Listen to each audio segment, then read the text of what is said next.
Newport, Rhode Island is abuzz again as the New York Yacht Club Race Week at Newport presented by ROLEX continues. Hi, I'm Tucker Thompson from T2P TV, and last weekend we saw classic conditions for the classic yachts. But now as we join the larger IRC, Perf, and One Design fleets for part two, we're off to a much slower start. Yesterday we had storms in the area that canceled racing all day, and this morning we've been postponed due to light air. But we've just received word we're going to go out and try to race.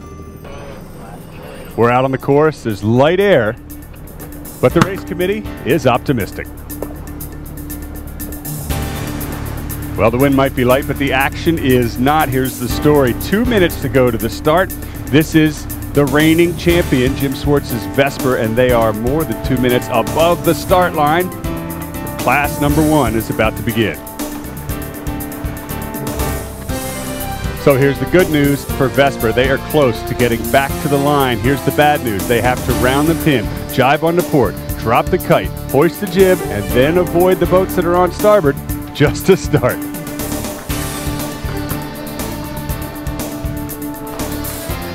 Well, more good news. It's a big left-hand shift, so everyone has tack to port on the line. That means Vesper will be on the right tack when they finally get back to the line, but the gun has gone off and they're not here yet. Vesper back at the line. That's the good news, and you know what? In these conditions, anything is possible.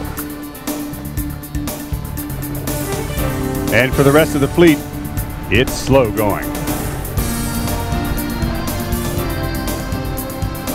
5 minutes later, and the next class is on the line after midnight. It was a good start for them. Steve Benjamin's Spooky is on port, favored end.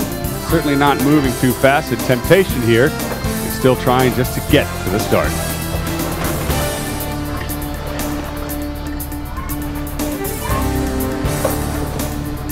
Oh, and by the way, the current's against them. Same story for Class 3, and that current is wreaking havoc. The boats are actually trying not to be pushed over the line, some going backwards, others putting their bow up, all of them not moving too fast. Well, there's the gun. That's good news for Avalanche, who gets off the line at the pin, albeit slow. But here, the FAR 280 is pointing backwards, shut out at the start. Oh, and by the way, yeah, they hit the pin too. Oh no, after such a great start, we just received word the white boat in the foreground, in the background, the Avalanche was over. Flying Jenny still has to spin a circle. So who would you rather be? The boat that has to spin a circle or the boat that has to come all the way back against the tide just to restart?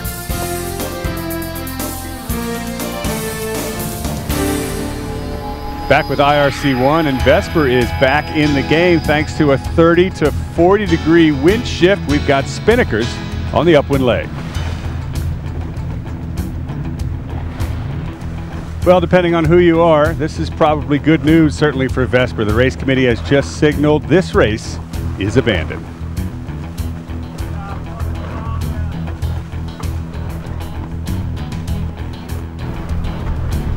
After a short delay, the race committee's decided we're going to try that race again. The sea breeze has filled in. This is the first fleet.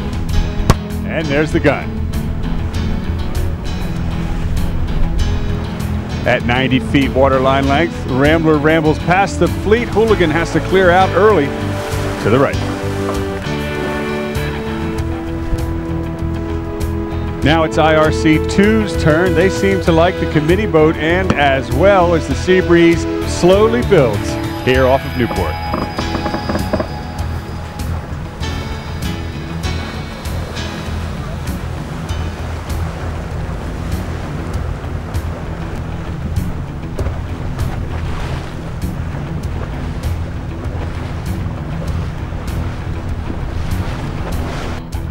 Committee boat end, IRC3, and it's the black boat living by the sword again. Remember, they got in trouble shut out at the pin in the first race. Well, now they're shut out at the boat. Sorry to point it out, guys, but here comes the start. Bows are down. 3, 2, 1.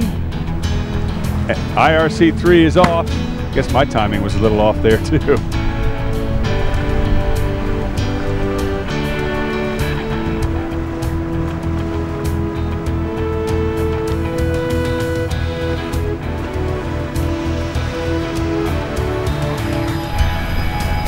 Give Flying Jenny credit though. A couple seconds later and they are right back in the game. It's Star Dancer, Downtime, and Flying Jenny, 3 Chesapeake Bay boats mixing it out together. There's good breeze filling in from the right for White Rhino, but overall I think it's the left that has paid off in IRC2. Stephen Heidi Benjamin's Spooky to Leeward is in good company here with Temptation Oak Cliff, who won this regatta last time. Here's a scene we're sure to see again. The fastest boat in IRC1, Rambler, way out in front.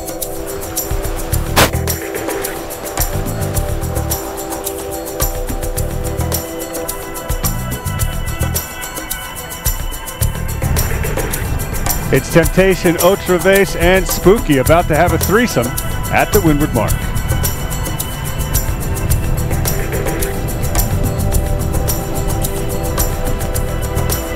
Temptation takes it at the top mark. Spooky will tack in from port in second place, boat for boat, with Otra Vez just behind in third. And it's a jibe set at the top.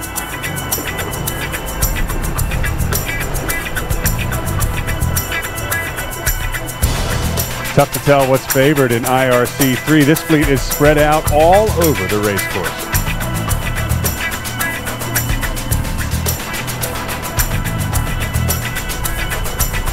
And it's Quentin Thomas's Pendragon out in front for IRC3 with a good Barroway Spinnaker set to boot.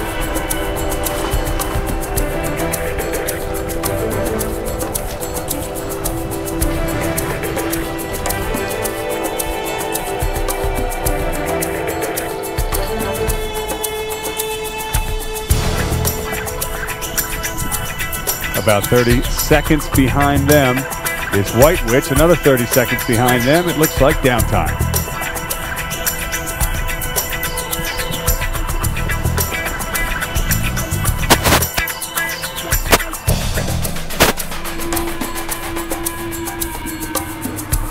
The breeze has shifted quite a ways to the right. They've even changed the course, and that's got everybody downwind on port. There are 5 52-foot boats in IRC1, and the racing is incredibly close. After 2 legs, it's Vesper and Sled trading tacks.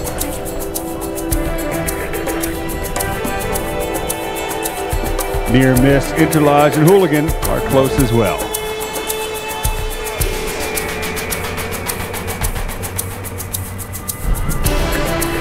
You know, it doesn't matter which one of these 52-foot boats you're on. The racing looks fantastic between them all.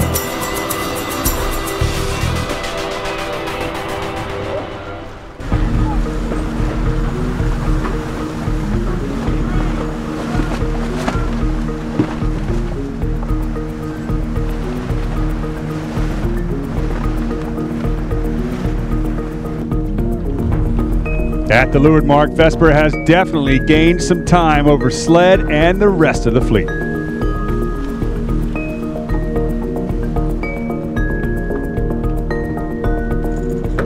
Sled takes the other mark, left one looking upwind, and Vesper will tack on to starboard to stay with him.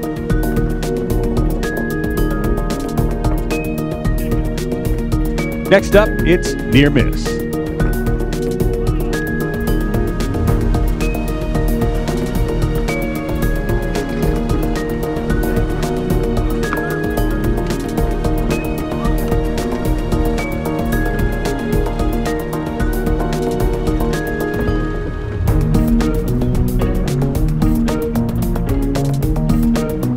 Most of the fleet now is on the final downwind run to the finish.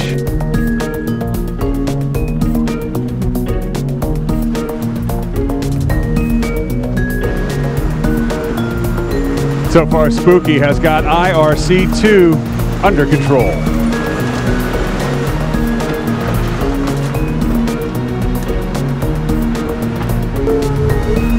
And so line honors goes to Steve Benjamin and crew.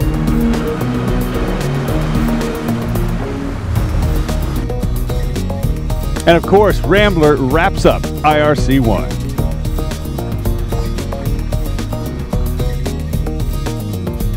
And Ed Freitag and Molly Haley will take line honors in IRC 3 aboard Downtime.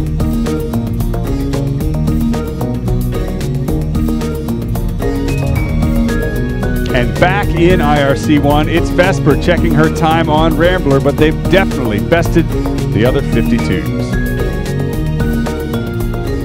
Well, the day may have started out slow, but it was well worth the wait as a fresh sea breeze filled in and brought fantastic conditions across the entire fleet. There's a lot more classes and a lot more racing to go here in Newport as the New York Yacht Club Race Week at Newport presented by Rolex continues. I'm Tucker Thompson. We'll see you tomorrow.